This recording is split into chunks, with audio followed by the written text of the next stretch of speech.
Hey everybody, and welcome back to Investing with Wesley. You know, recently there has been a lot of changes on how the Central Reserve and how we do banking. And it's not just here in the United States, but it's in other countries as well. And other countries' central reserves are rolling out the same program. What is that program, you might ask? Well, that is the Central Bank Digital Currency Pilot Program. Now, even though it's digital currency, it is not the same as cryptocurrency. Cryptocurrency has really big positives, whereas this digital currency that the Central Reserve is creating or piloting is really not all that it's cracked up to be. So for starters, cryptocurrencies like Bitcoin are decentralized, meaning no one person, corporation, or entity has control over how Bitcoin operates. Now, Bitcoin operates based on the miners and nodes that verify the system and conduct the transaction. Whenever someone wants to change something with Bitcoin, it goes through a voting process, and all the people that run the nodes and run the mines get an equal vote on the decision. With Bitcoin, you don't need permission to make transactions or anything else. It is completely permissionless, meaning you could spend Bitcoin however and wherever you want to spend it. That's how decentralized and free market it is. Now let's turn back to CBDCs. CBDCs are not equivalent to the crypto market. For starters, CBDCs are not centralized. So just like the US dollar today and the other currencies all across the nation, the Central Reserve has full control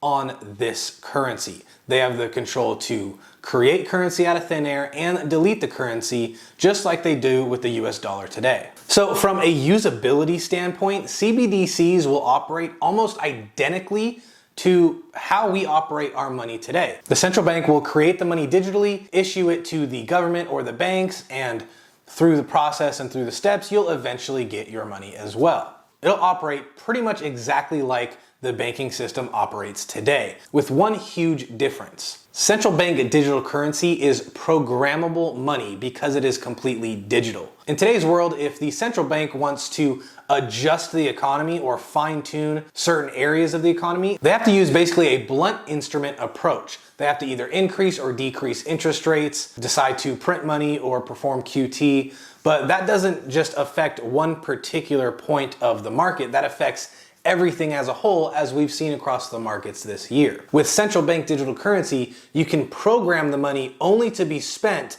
during a certain time or for a certain product. So as an example, if the central bank wanted to stimulate the economy in one particular sector, then they could issue you a stimulus check and issue you this programmable digital currency and have that dollar amount in digital currency be only available to spend in whatever sector they're trying to help out. Think of it like using a gift card. You couldn't use a Target gift card at Walmart. It would basically be the exact same thing. When you went to swipe your card or transfer these tokens or transfer this digital currency, if you were spending it on something other than it was designed to be spent for, it would not let you do the transaction. And the same thing is also true for general stimulus payments. You know, in 2020, when the government was cutting out thousands of dollars worth of stimulus checks, they could do the exact same thing for the central bank digital currencies. However, they could also set these digital currencies to expire at a certain point in time, automatically removing them from the money supply and limiting the amount of inflation impact that they're going to have. They could prop up the economy for a few months, giving out these free digital currencies, and then take all that digital currency away once it expires, thus preventing inflation from running rampant. In a sense, the benefit of this would be that the Federal Reserve has a very fine, precise instrument now to change how the economy works and help prop it up or help lower it back down to avoid certain sectors being susceptible to inflation. Now, let's get into the legality of it and how this would operate, because if the central bank issues this digital currency out to the masses, then there really is no benefit in having a bank account anymore. So what is going to happen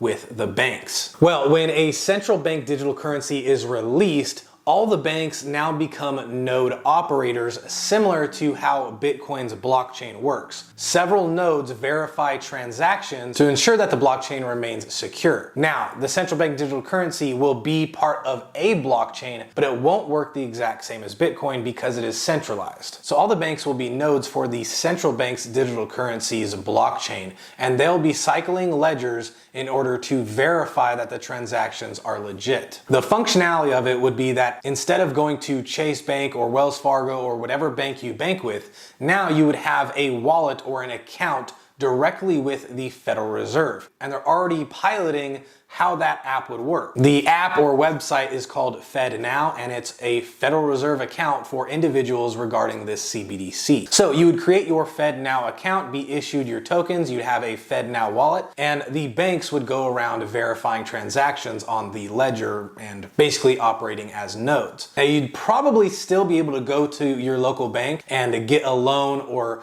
do other business such as that, but as far as account holders, checkings and savings accounts, that's probably all going to be done at the Federal Reserve using FedNow. Okay, so now that we've talked about what a central bank digital currency is, the operation of it, and the differences between a CBDC and something like Bitcoin, let's talk about a huge difference and the pros and cons on why I believe that CBDCs need to be stopped right away. The pros are that we could prop up certain sectors of the economy that are needing a boost without really the risk of inflation. And although we can do that right now with our current dollar system, like I said, it is more of a blunt attack than a precision knife that a CBDC could be. However, the cons outweigh the pros in every possible way. Like I said, it is digital currency and it is programmable. So imagine a dystopian world where the government is completely corrupt. They can limit how you spend your money in every single aspect. Now, if you don't believe me, they've already basically announced this in a bunch of different meetings that they've had. When it comes to the Euro Bank's digital currency, they've announced that they're probably only going to allow people $3,000 worth of savings. Meaning if you want to save any more than $3,000 worth of digital currency in the Euro Bank area, it's physically impossible. Every dollar amount that you don't want to spend will either be deleted or you are forced to spend it. But you can't just keep more than $3,000 in that account. That is a press release that I will have the editor put on screen right now showing you, and it says your area residential holdings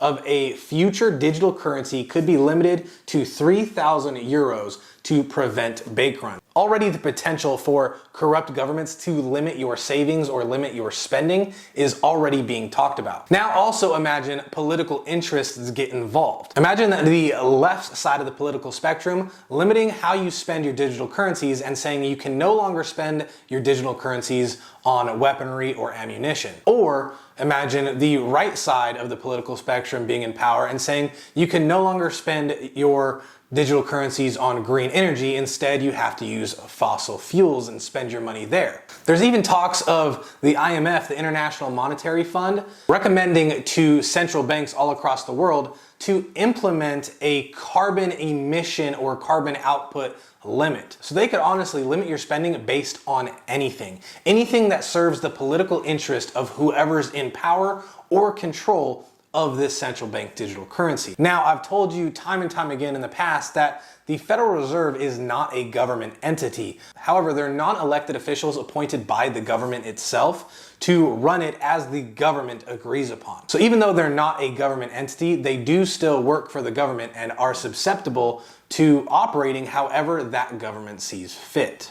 I also read an article from the Federal Reserve here in the US stating that the idea is being talked about to limit transactions to avoid, again, bank runs and fraud. Now, the current number that they're talking about is limiting your transactional limit per month to 1,000 transactions per month. Now, this is specified as transactions because it could be money going into your account or out of your account. So if you're a business who does a lot of transactions, then that could really hinder you. Or if you're an individual that is freelance and gets paid daily, things going in and out, constantly buying and selling different products, or just you as an individual, this again, programmable money is just a terrible idea and really hinders the amount of freedom that you have. That's all I have for you today in this video. I'll be releasing several more videos regarding central bank digital currencies because it is a huge topic that I don't want to overload you with just one big video. So if you're not already subscribed, make sure you subscribe, make sure you hit the bell icon, and be prepared to watch a lot more about central bank digital currencies because the pilot program has already started and It's coming whether we like it or not. But I don't want you to think that the world is ending with digital money and programmable currencies, because there is actually one big thing that you can do about it to stop it from ever getting too far. But I'll explain further what that is in a different video. As always, I have a Facebook, Instagram, and Twitter to answer any questions you might have, so feel free to message me there. But either way though, the choice is yours, and I'll see you in the next episode.